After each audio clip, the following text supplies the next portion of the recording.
भाई साहब, good morning आपको। हालांकि आपके शेयर की सफारी तो बड़ी गजब की रही है, खूब दर्शन हुए, लेकिन I am sure stock market आपका पीछा नहीं छोड़ रहा होगा। पूरे अपडेट्स कॉन्स्टेंटली रिव्यू करना, सब समझने की कोशिश हो रही होगी। आशीष, गुड फोकस एक मॉर्निंग। तरफ बढ़िया सफारी पे और दूसरी तरफ स्टॉक मार्केट पर नजरें बनी होंगी। कैसे हाँ, देख रहे हो आप इन सारे वीकेंड के डेवलपमेंट्स को? ये जो कोहराम मचा हुआ है ग्लोबली, इसको, इसका रीड थ्रू क्या है? और सबसे इंपॉर्टेंट, अब करें क्या? क्या हो रहा है? कैसे आप इंटरप्रेट कर रहे हो इस ग्लोबल सिनेरियो को, और अपने लिए किस तरह की तस्वीर अब सामने खड़ी है? बिल्कुल आशीष, देखिए मैं थोड़ा सा ये सोच रहा था कि क्या गलत दिन चुना मैंने छुट्टी का। फिर सोचा नहीं, सही दिन चुना, क्योंकि क्या ही कर लेते वहां पर। जो मार्केट इस तरीके से खुलने वाला है, ट्रू। तो कम से कम वैसे भी प्री प्लान छुट्टी थी मेरी। मुझे उस समय बिल्कुल नहीं पता था कि ये इस तरीके का कोहराम मचेगा। और ये जो सफारी मैंने चीजें बड़ी मुश्किल से मिलती है, तो इसके लिए मतलब मैंने इसमें वो सफारी कंटिन्यू करी। देखिए, मैं एक चीज बताऊं, मुझे ना आज याद आ रही है कोविड वाली 2020 की याद आ रही है अब, क्योंकि 2020 में भी मार्केट में ऐसा ही पैनिक था। और अगर आप हिस्ट्री को गाइड माने, जिसने उस पैनिक में बिना डरे एक अच्छा निवेश किया, वो आज बहुत ज्यादा पैसा बना रहा होगा। अब ऑब्वियसली फैक्टर्स अलग है, उस समय फैक्टर अलग था, लेकिन इक्विटी मार्केट में जब भी पैनिक आते हैं, फैक्टर्स अलग ही होते हैं। सेम फैक्टर से मार्केट बार बार नहीं गिरेगा। 2008 में वो ग्लोबल फाइनेंशियल क्राइसिस था, 2020 में वो कोविड था, अब 2025 में ग्लोबल मंदी का खतरा है। मेरे ख्याल से एक दो चीजें आपको करनी होंगी। पहली बात तो हमने लगातार एक बात कही है कि इस मार्केट में पुट जरूर लेकर रखें अगर आप लॉन्ग हैं तो। बिना पुट इस मार्केट में ओवरनाइट लॉन्ग ना रहें, क्योंकि वो आपके लिए आपके ट्रेडिंग अकाउंट को साफ कर देगा। इस समय आई थिंक आपको एज इन्वेस्टर मार्केट को देखना है, एज ए ट्रेडर नहीं देखना है। और एज एन इन्वेस्टर आपको एक लिस्ट बनानी है 5-6 शेयरों की। थोड़ा उसमें पेन लगेगा आपको, इस समय थोड़ा टफ लगेगा, लेकिन उसमें आपको धीरे धीरे करके स्लोली स्लोली इन्वेस्ट करना है। देखिए, एग्जैक्ट बॉटम ना कोई पकड़ पाया है, ना ही कोई पकड़ पाएगा। इस बार भी मुझे नहीं लगता कि कोई एग्जैक्ट बॉटम पकड़ पाएगा। ट्रेडिंग बॉटम पकड़ने की सोचिए भी मत। अगर आप कोई भी लॉन्ग कर रहे हैं, तो पुट के साथ जरूर अपने आप को हेज करें। शॉर्ट अगर आप नहीं कर सकते हैं, तो ये मार्केट आपके लिए बिल्कुल नहीं है।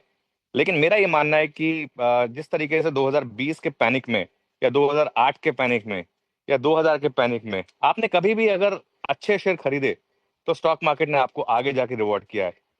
अब ये कहाँ जाकर रुकेगा, आई थिंक ना आप जानते हैं ना मैं जानता हूँ। हो सकता है 3 दिन बाद रिवर्स हो जाए, हो सकता है डोनाल्ड ट्रम्प साहब को 1 हफ्ते बाद अकल आ जाए, हो सकता है 6 महीने बाद अकल आए। हमें नहीं पता। हमें नहीं पता ये कहाँ जाएगा।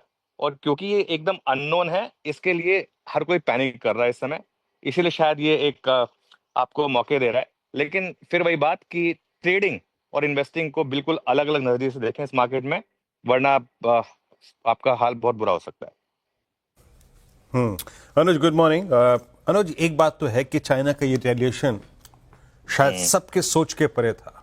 सबके सोच के हम्म। परे। आई मीन किसी ने भी सोचा नहीं होगा कि चाइना इतना स्ट्रांगली और इतना जल्दी रिटेलिएट करेगा। चाइना के रिटेलिएशन से पहले बाजार के दो धड़े थे। एक वो धड़ा हम्म। जो ग्लोबली एसोसिएटेड था, चाहे मेटल्स हो, चाहे वो फार्मा हो, चाहे हम्म। वो आईटी हो, चाहे वो केमिकल्स। बट शुक्रवार के प्राइस सेक्शन में भी एक चीज विजिबल थी कि बाजार बैंक्स को लेकर, बाजार लोकल डिमांड को लेकर, जो हमारा बैंक्स और एनबीएफसीज थे, फिर भी स्टेबल था। इस डाइवर्जेंस हम्म। पर व्यू क्या है इस वक्त? बहुत अच्छा सवाल पूछा आपने वीरू, और मैं उसमें एक चीज जोड़ूंगा। मेरा ये मानना है कि हमारे मार्केट, अगर ग्लोबल मंदी आई, तो हमारी मार्केट कम गिरेंगी। और जब ग्लोबल रिकवरी आएगी, हमारी मार्केट ज्यादा चलेगी, क्योंकि हमारी जो इकोनॉमी है ना, जैसा आपने बोला, अब हमारा इंडेक्स है 40%। हमारा इंडेक्स फाइनेंशियल सर्विसेज है, जिनका beyond the point sentiment impact को छोड़ दें तो कोई P&L इम्पैक्ट नहीं है। और स्टॉक मार्केट इवेंचुअली चलता है अर्निंग्स के हिसाब से।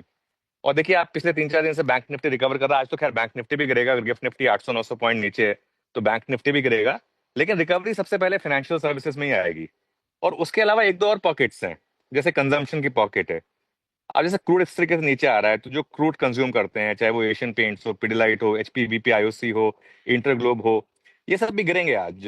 इन सब में आपको एक मौका मिलेगा, तो वो डाइवर्जेंस आपको क्लियरली खोजनी है।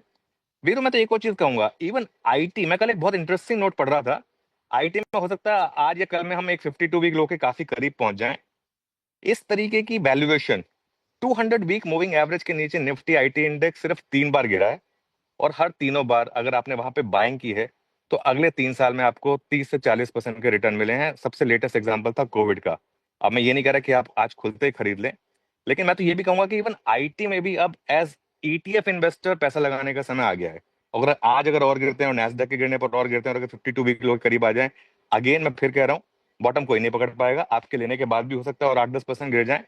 लेकिन हाँ, इस समय अगर आप चाहें तो अपने आप को ज्यादा फोकस रखें डोमेस्टिक इकोनॉमी फेसिंग स्टॉक्स पर, लेकिन कुछ हिस्सा अपने पोर्टफोलियो का अब मुझे लगता है कि इवन निफ्टी आईटी के ईटीएफ के थ्रू या छोटे शेयरों को छोड़ दें अभी, परसिस्टेंट गोफोर्थ जैसे शेयरों को, लेकिन जो बड़ी आईटी के शेयर हैं उनमें भी मुझे लग रहा है, और बाकी जो डोमेस्टिक इकोनॉमी से फेसिंग स्टॉक्स हैं और जहां पर क्रूड एक बहुत बड़ा फैक्टर है, उनमें तो मुझे लग रहा है कि आप थोड़ा थोड़ा करके चाहे तो बाइंग करें। और एक चीज समझ लीजिए, ये बेयर मार्केट है और बेयर मार्केट में ज्यादा बड़ा पैसा आपको नियर टर्म में शॉर्ट करके बनेगा, लेकिन बहुत लोग शॉर्ट नहीं कर पाते हैं। इस मार्केट में भी मार्केट ने 2-3 बार रिकवरी दिखाई, लेकिन उस रिकवरी में जिसने शॉर्ट किया उसने बड़ा पैसा बनाया। अब हर कोई शॉर्ट नहीं कर सकता। इसके लिए हम जो बात करते हैं हम अपने रिटेल के हिसाब से बात करते हैं। उसमें हम इसलिए बात कर रहे हैं कि थोड़ा सा अपने आप को, अपने पोर्टफोलियो को इस ग्लोबल मंदी के हिसाब से ही एडजस्ट करें और कुछ वैल्यूएशंस पर ध्यान।